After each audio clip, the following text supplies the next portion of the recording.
Thank you, Sean, for providing a really useful, I think, overview conceptually of why we're here. First of all, it's a pleasure, obviously, to be here and to see many friends, and I expect soon to be friends in the room and colleagues. It's really a pleasure to be back in Cape Town. Many of you traveled from very far away. In fact, some have traveled from so far away they're still not in the room. Some of you have traveled from here in Cape Town, which I'm sure has its own perils. I want to welcome all of you for making the trip, because I know it's not easy to take this kind of time away from your schedules. Let me start, though, with some killer facts. Did you know that 1 in 5 homicides in the world involves a Brazilian, a Colombian, a Mexican, or a South African? It's true. 1 in 5 of every people who dies violently in the world comes from one of those 4 countries. South Africa has one of the highest homicide and crime rates in Africa. I think there's some dispute over the figures, but something like over 17,000 people died violently last year. That's an increase, I think, from the previous year. That comes up to about 47 murders per day. Brazil, where I live, has the largest absolute number of homicides on the planet. Over 50,000 people died violently in 2012, but there's some dispute. Last year, we think it's something like 56,000 people died violently. Colombia has something in the order of 15,000 people dying violently from homicide, more people dying also in the conflict. And Mexico has something in the order of 25,000 people dying violently in the latest year for which we have data. The thing is, though, that Brazil and South Africa lead their respective continents in murder. This is no mean feat. This isn't easy. 8 of the 10 most violent countries in the world are in Latin America and in South Africa. 25 of the 50 most dangerous cities in the world are also located in those 2 countries. Violence is so prolific, so it's become so normalized, routinized, that it's become almost banal. The citizens there in both South Africa and in Brazil, but also in Colombia, Mexico, and many of the countries where we're representing, are numbed by the figures and statistics.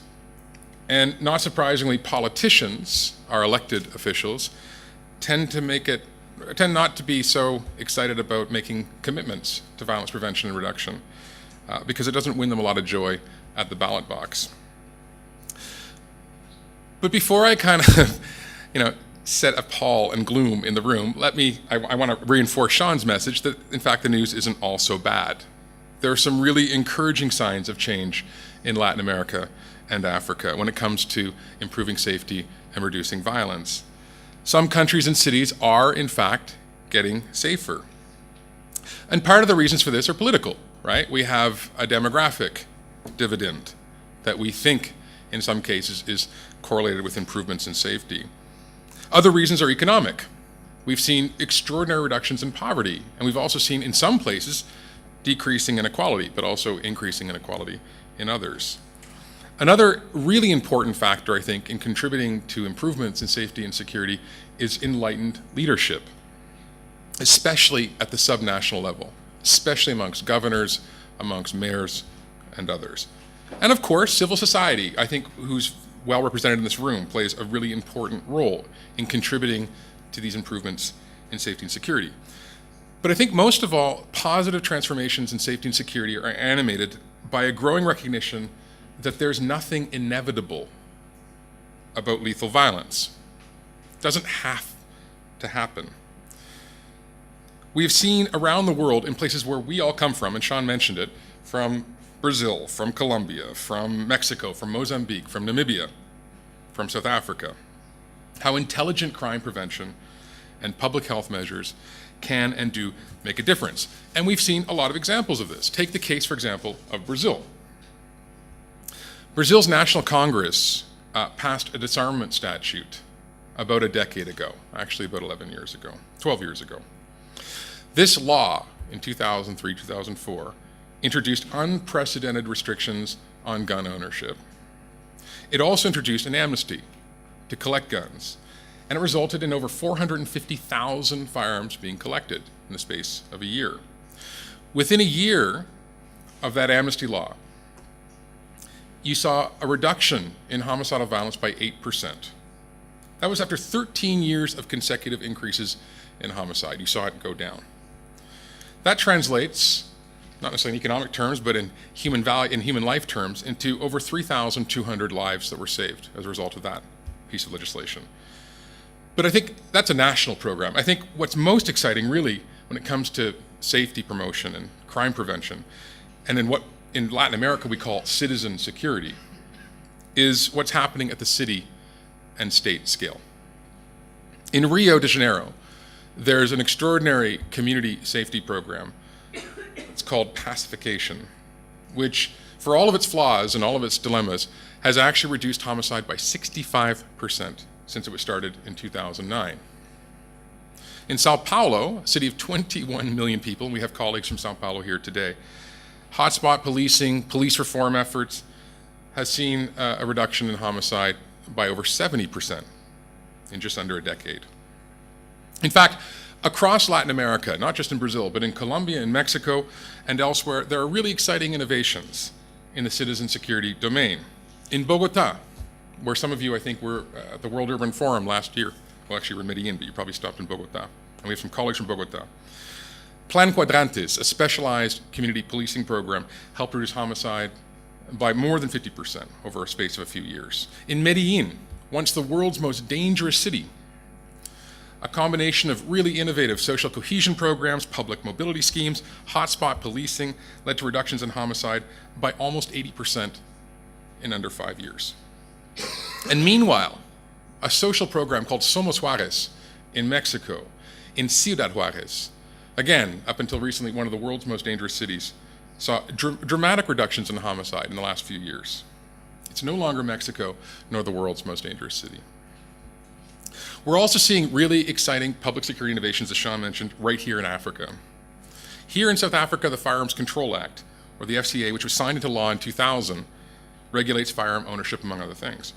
A recent peer-reviewed study, and I think we'll have one of our colleagues who was one of the co-authors of the peer-reviewed study coming to speak tomorrow, suggests that it may have led to a reduction of 13.5% in firearm homicide in the 5 cities in which this law was applied since 2001.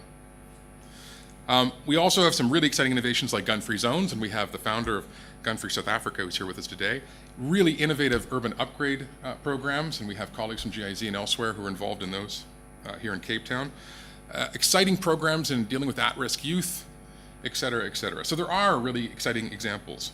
The point I'm trying to make, though, right now is that interpersonal and collective violence is reversible.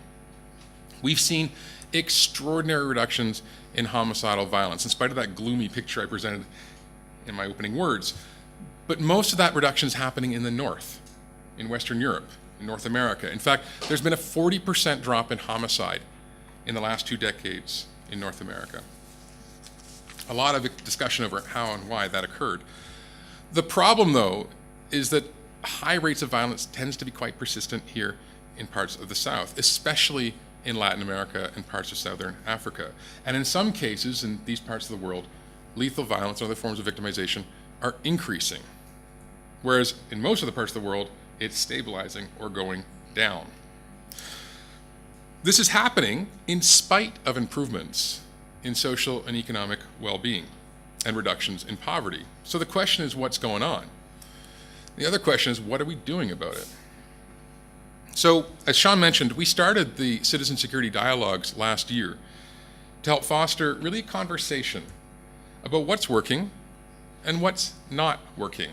And often what's not working is just as important as what is, because we tend to replicate a lot of that flawed practice around the world. We knew that there was extraordinary experience in safety promotion, in public security, in citizen security, whatever you want to call it, around the world. But we also knew a lot of that information wasn't readily available. Instead, we often heard the same old cases being repeated over and over. And they're noble cases, the case of Cali, the case of Bogota, the case of Medellin. But we knew there was a lot more going on. So the question was, how do we make that more available to policymakers, decision makers, academics, scholars, media?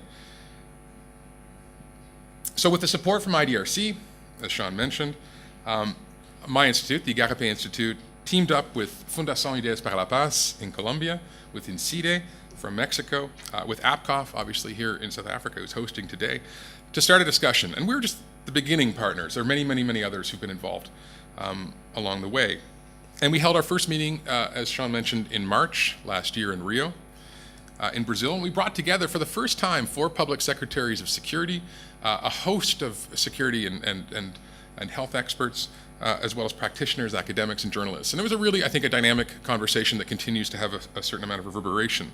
The second meeting we had in Mexico last year, in November, which deepened, I think, extensively our knowledge base about what was out there, especially in this extraordinary country of Mexico. And today we're here in Cape Town. We're really excited to be here, and we'll be following up in Bogota in April. And we hope many of you will be joining us in April in Colombia this year. So the dialogues really are about getting information into the public domain, getting critical analysis out there, and trying to foster this conversation. So what are we doing? Well, first, we're commissioning research in all 4 of these areas, 4 of these countries, but also in their regions.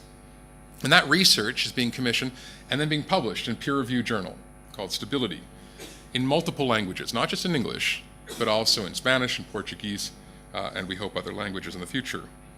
These research papers are generating thousands of visits. So the idea is really to multiply the research. We don't want the research to sit inside some journal and remain static. We want it out there. So very aggressively, we're communicating this research as far as possible. Second, we're designing and launching new data visualizations. This is an example of one of them. This is called the Homicide Globe. You're actually the first people to see this. We'll be launching it officially next month. But basically, it gives the world's homicides for every single country. If the screen was larger, you'd be able to disaggregate it by state level, by city level. And it shows the breakdown by gender, by weapons type. This is supported by the OSF, and we'll be launching it in Brazil next year. There's another visualization which I lack the prowess to be able to show right now, but it's a citizen security dashboard. And we launched this last year. And basically it shows 1,300 citizen security interventions across Latin America and the Caribbean in 20 different countries. And it also can be viewed in 3 languages. And it was launched last year, as I said, and generated, I think, quite a buzz in the region. Third, we're investing really heavily in network building to share and deepen experiences. And this is an example, I think, of that process. Since the start of the dialogues, we've already had dozens of South African mayors and police chiefs coming to Rio, for example, to look at innovation in Brazil. We've also had senior police officers from Brazil going over to Colombia and Mexico to learn from those experiences. And the point about this network building and this experiential kind of ventures isn't just to necessarily only raise awareness and trigger some deeper reflection amongst those who go. It's really to take experiences and bring them back and look at forms of adaptation, possibilities for scaling up in other countries. And it's bearing fruit. One of our colleagues, Robson Rodriguez, who's currently the second in command of the police in Rio de Janeiro, who cannot be here today, unfortunately, recently went to Bogota and learned about Plan Quadrantes as part of our dialogues. He's now come back to Rio and he's implementing a variation of Plan Quadrantes in Rio de Janeiro as an example of a new and innovative way of doing community policing. So there's examples of how people who've been involved in the dialogues are taking experiences and starting to apply them in practical ways. Likewise, we've also established quite a robust partnership between Brazil and South Africa when it comes to looking at new technologies in policing. And this is also being fostered and nurtured and supported by the dialogue. So the idea isn't just to have a talking shop, but it's also to look at ways of applying some of these lessons and practices in places where we work. And finally, I think the dialogues are seeking to help shape, inform, expand the global debate on peace, security, justice, and development. So it's not only about focusing on these 4 countries plus our colleagues in the subregions, although that's very much part of the process. It's also about shaping global normative processes that are underway. As you all know, and we'll be talking about it over the course of the next couple of days, in fact, I think the next session will be focusing in on this, there are furious discussions happening right now in New York around the future of the development agenda, the International Development Agenda. There's a discussion underway about what's called the Sustainable Development Goals, the next generation of the Millennium Development Goals. These goals are important because they will set, in many ways, the direction of future spending, investment on development for the next 15 years. So they're very important for setting markers. We call this, in the vernacular, the post-2015 agenda.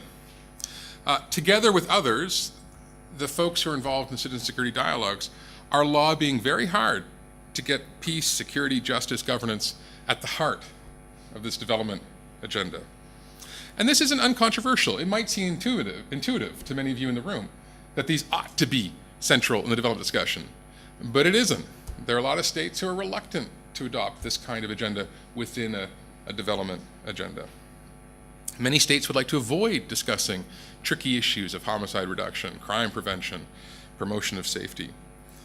So the dialogues have issued over the last year a number of declarations, bringing together dozens of civil society groups calling for more attention and investment on security, justice, and governance in this agenda. We launched a declaration in Brazil with colleagues from across Brazil. We launched another one in Mexico with folks from across Mexico and Central America and South America, and we hope to do more in the coming year. So we're now officially midway through the citizen security dialogues. We've harvested a lot of lessons and insights along the way about what works and I think what doesn't. But I'd like to say that we're approaching, I think, this session and future sessions with a great deal of humility. We know we have a lot more to learn, and especially from our African colleagues over the next 2 to 3 days. I think coming from Latin America, we bring a certain number of assumptions about our expertise dealing with violence, but I think we have a lot to learn, and we hope you have a lot to share with us.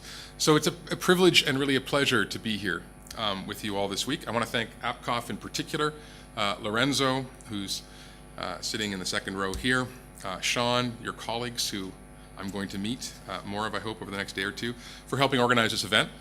It's so far so good, so congratulations.